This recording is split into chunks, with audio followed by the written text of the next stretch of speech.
If there's a particular section you want to jump to, either hover your mouse over the progress bar and find the section you want, or open the description, scroll down to the chapter list and click the link.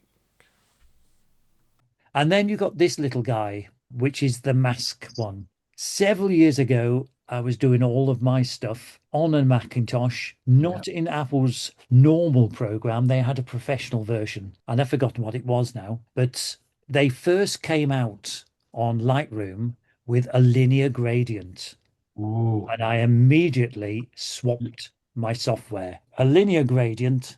Let's go on to there. Let's go into fit and go to a linear gradient. And I can go to the top and I can pull it down and then I can alter anything in this panel down here. So I can alter the exposure, I can alter the highlights. And it sold me completely because I couldn't do this in the program I was doing because I can add one mask, but I could add Ooh. another mask. Yeah. I could pull one up from the bottom and I could alter that one. And I could even alter the color in it as well. And I thought that was absolutely brilliant. You can have multiple masks, but let's have this couple Mhm. because we put a vignette on previously. Oh, hello, I've already got one on. Look at that. So let's just delete all masks. Oh gosh, that's not very good. So I can go onto a radial and I can pull down a shape, move it to where I want, and then I can alter its size and alter its size. And at the moment, it's selecting what's in the middle. So I can alter them, or I can go to my little three dots and I can invert it. So I'm going to do outside it. So now I can add just a little subtle darkening of the corners and the edges, which is an alternative to the system before, because I can alter how much I'm darkening, a lot more control than I had before. And you can change the main thing, you can change the size of the circle, can't you? And the shape of the circle. You can change the size and the shape, That's and I particularly can good. change the inner circle as well. I can change the amount of it. So, yes, that one's really useful. Yeah. I can add different ones on as well. So I can create a second mask. And the latest version allows me to select a subject. And the subject appears to be this young couple. So I can now add a little bit of contrast to them. I can open up the shadows in her coat. I can take the highlights down just that little bit. I could add a little bit of blue, bring his trousers out a little bit.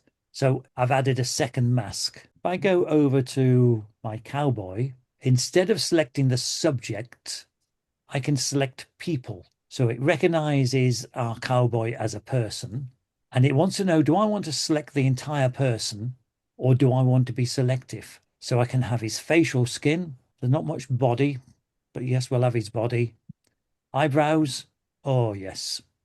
Eye sclera. I can't say that one, but that's the white of the eye. Yeah, we'll have that. The iris and the pupil, his lips, his hair. Has he got any? No, he actually hasn't got much hair. Facial hair he's got, and his clothes. And I can now create a mask and I can go into all the individual bits. So here we go. We go into the mask 9. It tells me that's his facial skin. We can modify him a little bit. He's been on the whiskey a little bit too much that night. So the next one down should be his body skin. And if his face has gone, the rest of him's probably gone as well. So eyebrows, I'll send this to him later. He'll be really amused. Not the white of the eye. That one probably does need lightening up a little bit. You've got to be very careful with the white of an eye because it isn't actually white. Because if I go really white, we go on to. So we've got to be a little bit careful on that one. Eyes. Yeah, we probably could do with his eyes if we go up to 100%. Actually, I've never looked in his eyes, so I don't know what color his eyes actually are. I don't think we want to know either. What's that one? Lips. Oh, yes. I think he's a little bit poorly, actually. Hair. No, he's actually hasn't got much hair at all. But beard, what we can do with the beard is we can go down and add some texture into it. A little bit too much, maybe, bit of clarity. But you're getting the gist of what you can actually do.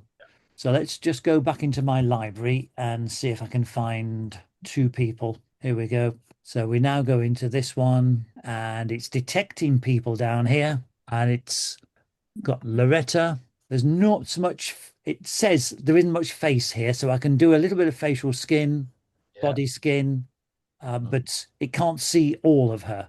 Yeah. We'll have facial skin, we'll have hair, we'll have clothes, and then we say yes on that. We then go into create a new, we can go back to people again, and we should now have Simon, and it gives me the same choices, hair, body, clothes, and create. I can now select either Loretta, what's that, her hair? Mhm. Yeah, that's her hair.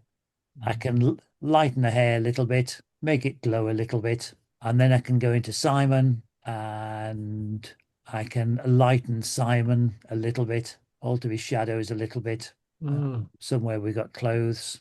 Is that clothes? That's clothes. I think that's Loretta's clothes, yes. So you can alter quite a bit. So the other thing you can do is you can use a brush. So we could use a brush and we could brush over his jacket like this, and then we can alter the exposure just in the place where we brushed it. I can alter the size of the brush with the bracket keys. So I can brush, if I can get one of these ridges down here, I can brush down the ridge and I could darken the shadow in it, which didn't show much. Come back over here. I've lost you. I made it too small. Let's go a I bit. notice you've got a blue selection. I presume you can change the color of that, can't you? I can. Yeah. So in this bit here, Yeah. you can change it to anything which works better. So we could change it to a yellow, etc. The brush can be useful. The other thing that can be useful is the fact that you can combine things. So if I go, let's get rid of my presets, back onto there. Let's go onto that one. I can select the sky. There's a whole lot, several which are just automatic ones. I can select the sky, and that's going to select the sky. And I want to intersect with an object. So I can combine. I didn't show that one very well. I might have to work on that one. But I can, maybe there's a better picture to actually do that one with. Is that one a better one to do it with? So if I go for a linear up to there and darken that. So my linear has gone into my sky, yes? So I should be able to intersect the mask with something else. So I should be able to intersect it with the sky. That's the one you pre-selected. Yeah. So the plan is that if you've gone too much on this one, the sky one has come down and gone to the bottom of the sky, which one would expect. And it's taken my linear off that particular bit. I probably need a better one to try that one with because I'm into experimental mode now. So I'm actually having my own fun. I'm going to try with the linear one. So I've done the linear one, but I really want to not affect my masonry. So I should be able to intersect the mask with an object. And I should be able to select my object and it should take that away from my sky. Has it done so? Back to the drawing board. I'll think about that one. You can all go off and play with Paul, it. if you Yes. intersect it with the sky, it will just do the sky. If you intersect it with the object, it will do the arches, I think. That's what I was thinking I'm going to do. So if you do limb gradient on it and then intersect it with the sky, it will just intersect the sky and it will take away all the like the ruins. It'll take that off the grad. Well, let's try that one and see. You show that, yeah. Do a linear grad down. So do limb grad, yeah, and then intersect it, and then select sky, and then that'll just do sky, and it'll leave the thingy, I think. Yes. Just in the Yes, little it does. And arches you can actually see in this little Yeah, what it's box done. there. So it gets rid Yeah. of the issues of gradient sky and getting dark tops of trees. So I'm going to go into questions and answers now, and I might not know all the answers, but I'm going to go into questions anyway. So I'm trying to think what the judges recently have said about pictures. There was one, which is possibly this one. Was it last week's judge talked about? There was a picture, and he suggested the buildings in the background were slightly lightened and things, just to focus the eye in. I'm a little bit misty there, so it might not work so well on that one, but possibly this is where we would use either the brush or the radial gradient. So we could put a little radial gradient over there, and we could just lighten the exposure just that little bit there.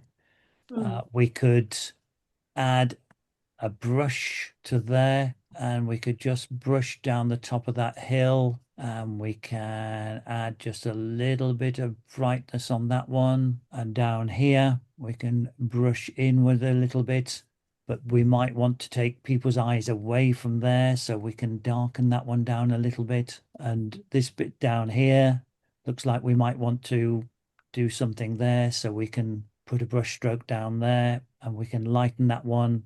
And we could perhaps even alter the color a little bit just to bring the eye in there. One of the comments he had, somebody's picture, there was the greenery was quite bright, and he suggested that maybe the greenery needed to be subdued a little bit. So we don't necessarily do that one in masks, but we can go into the color mixer on there. We can grab the little button, and we can go over to put it over the top of the greens, and we can alter down there, and you can see what it's doing there, and it's just taking a little bit out of those. And we go over to the paddy field and just reduce that one down just that little bit, still keep green in there, but alter that one. And these yellow, potentially yellow bits over here, we can go in the other direction over there. We go too far, you can see what happens. But you can actually be selective on areas of your picture. So you can actually paint with light. In the old days, you would call it dodging and burning. Yeah. Would you actually do that in Lightroom, or would you go into Photoshop on that one? Feasibly, you'd probably go into Photoshop on that one. Yeah. There's more control over doing that. But if it's just little tweaks, there's no reason why you can't. But for general color, slight color adjustments, I must admit, I find the one in Lightroom works. This one works very nicely. Yes. Yeah. So I've never used. You got that little circle there. What do you use? What did you use that for specifically? Which circle? That. If I don't use that, then it's not over there. It's just a magnifier, etc. Yeah. And then I've got to use the individual colors individually. Oh, I like using the colors individually. That's probably why. Yep. So if I go on to What that does is it just selects that one particular range of colors. Then that circle. Yeah. So I don't totally know what colors make up the sounding base. Yeah. So they're probably oranges. Yeah, there's oranges in there. But that little thing shows there might you. be reds in there. There's a little bit of not much red. Yeah. Yellows. Yeah, there's yellows in there as well. But there's yellows in lots of different places on this. But if I use this one, I click it. Oops, clicked it twice. And so bring it over to there. So it actually analyzes the area and tells you what colors are there. Exactly. So now if I pull down with my mouse or up with my mouse, I can affect just the area that I'm interested in. Yeah. So I can go onto his backpack, etc., and I can make it very vibrant. What we're discovering with his backpack is it's not only green, but it's got aqua in it as well. So it's got the bluey green in there as well. But you do, of course, affect all the foliage around him. Yeah. So you would need to actually select him individually to do that, at which point I probably would go into Photoshop. Yeah. So the circle is really, all it does is it tells you what colors are there rather than you having to assume. Absolutely. Yeah. It's the same as when you go into the tone curve Yeah. and you press the same one. Yeah. And you put it over her shirt. And if Yeah, I you- go up or down on Yeah. on my mouse, Mm. it is affecting her shirt. Yeah. And you can see where the first white dot is, the area that is actually affected.